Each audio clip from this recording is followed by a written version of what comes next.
In a previous stream, you said Zed will always be slightly weak because of his annoyance factor. Why isn't that taken into consideration for other annoying champions? It is. Morgana will always be slightly weak because of her annoyance factor. It just turns out that most characters in League of Legends don't achieve the ban rates that Zed tends to achieve. So right now, of course, Zed isn't the highest ban champion, but to give you some context, Morgana can often reach ban rates in certain regions up to 50%. Zed, right now at 48% win rate, has a 22% ban rate. If this character was balanced to be like the objective correct power level for him, his ban rate often gets to 50% plus. And so, well, yes, there are frustrating characters in the game. 30% ban rates, 25% ban rates, those are more like normal ban rates for like, outplay assassins or characters that people feel are strong. But the thing about characters like Zed and Morgana, these tend to be the two standouts, with Zed being even higher up, is like when Zed's 50% win rate, this ban rate will often go to 50 or above. And that's where we start feeling like we need to take action. There's basically like a max ban rate we're willing to accept, and it's around like 40 to 50 plus, whereas like there's always gonna be some characters in League of Legends with 20% ban rates, and that's okay. That's not a bad thing if a character has a 20% ban rate. Just by the nature of certain characters and being assassins or whatnot, like they'll be naturally more frustrating. Just rework Zed, he's not even fun to play anymore. Well, we'll go back to this data that I just brought up, right? And so your assertion is Zed isn't fun to play. Sounds a little hyperbolic. Zed has a 7% pick rate in mid lane right now in the average elo. Now, that definitely could be higher, right?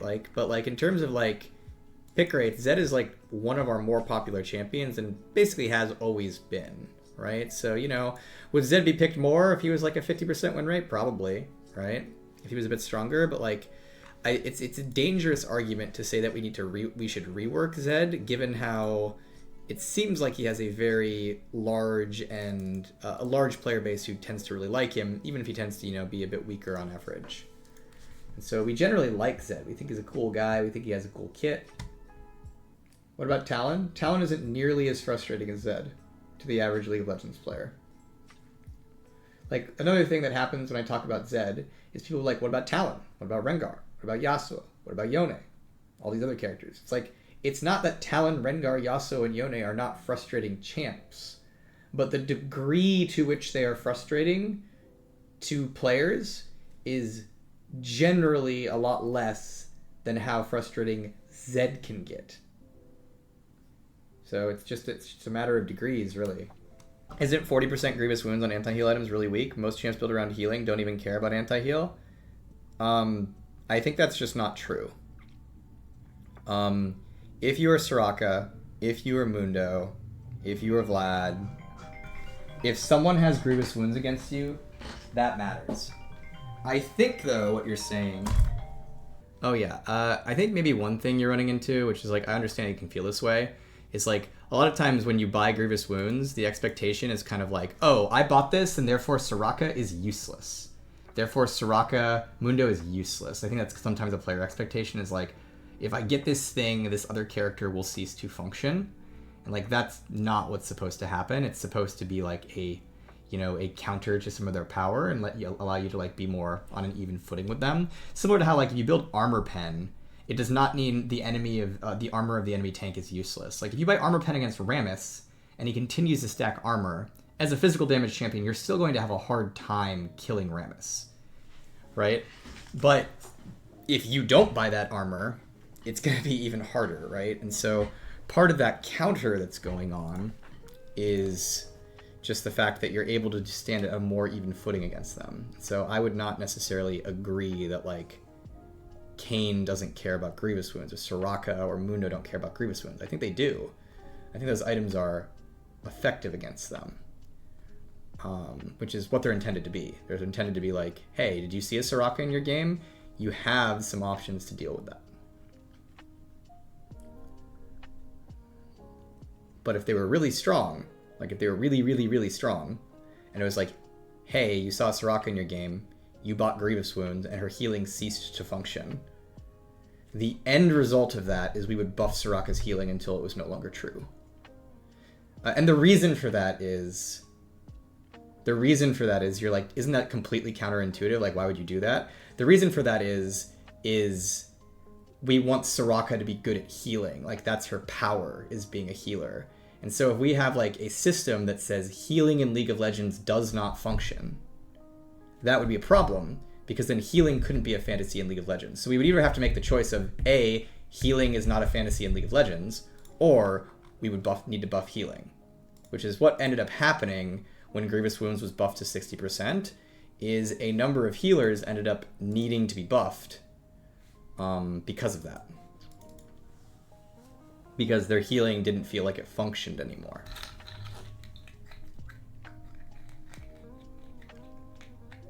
What do you think about Azap's take on Grievous Wounds being active for X seconds that reduces heals by a greater amount?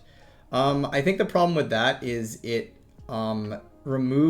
goes away from what Grievous Wounds is actually like in the game to prevent to some degree. So Grievous Wounds as an outlet to healing is significantly more important as an outlet to characters like Vladimir and Warwick and Soraka going infinite on you, right? As an outlet to healing, it's really, really important that we have something that says if Warwick is just the god of heal man, you have something that makes his like presence over a 20-30 second fight not as insane, right? Whereas Grievous Wounds in a burst situation, which by the way we have things like that, Ignite applies Grievous Wounds, for example. That's great for like a mage like Vel'Koz, where he's like, in these 2 seconds I want you to not heal so I can kill you and then move on. But like the thing I'm getting at is like that's not necessarily the purpose of like why Grievous Wounds is good and healthy for the game. Many Grievous Wounds applicators, the reason they like end up being good for the game is because they provide an outlet to characters like Soraka, Warwick, and Aatrox, not necessarily something that says like, in this moment, I'm going to stop you from healing so I can burst you down. Now, that said, if there's an item like that said, in this moment, I'm going to stop you from healing so I can burst you down, I think that's a really reasonable item. Honestly, like, I've always been of the opinion that we shouldn't have removed Grievous Wounds from Fizz's W. If you don't know, Fizz's W, when he stabs you, used to apply Grievous Wounds. And the reason I've liked Grievous Wounds on some assassin patterns is I think it's a reasonable thing to say that's like, hey, in this moment you can't heal, which makes it easier for me to kill you. And P.S., that probably means I don't need to do as much burst damage all the time, because I have this outlet against some characters who might just prevent me from bursting them by like instantly healing up, right? So I am actually generally a fan of saying like, hey, if there's a Grievous Wounds type style effect for people who are more interested in speccing into a burst style pattern, having like a Grievous Wounds that says I put this on you for a short amount of time and it's fairly potent, I think is pretty reasonable.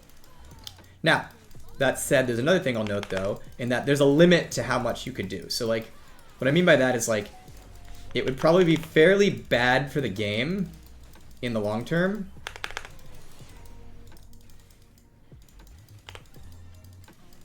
Wow, that range on the Poppy E was really, really, really long. I did not expect to be stunned against that wall there. As an example, let's say you did this and the Grievous Wound item, it reduced healing by like 100%. We'll just, go the extreme version, right? It's just like, for these next, 2 seconds, they can't heal. I think there'd be a very real like issue that you have to like examine around. I think there'd be a very real issue to have to examine around things like characters who heal just feeling like their spells like didn't work. Like not didn't work like, oh, that's not fair, it's weak, but like didn't work like, is it bugged? Like why didn't my heal happen there? And so that's something you have to consider and be careful of, I'd say.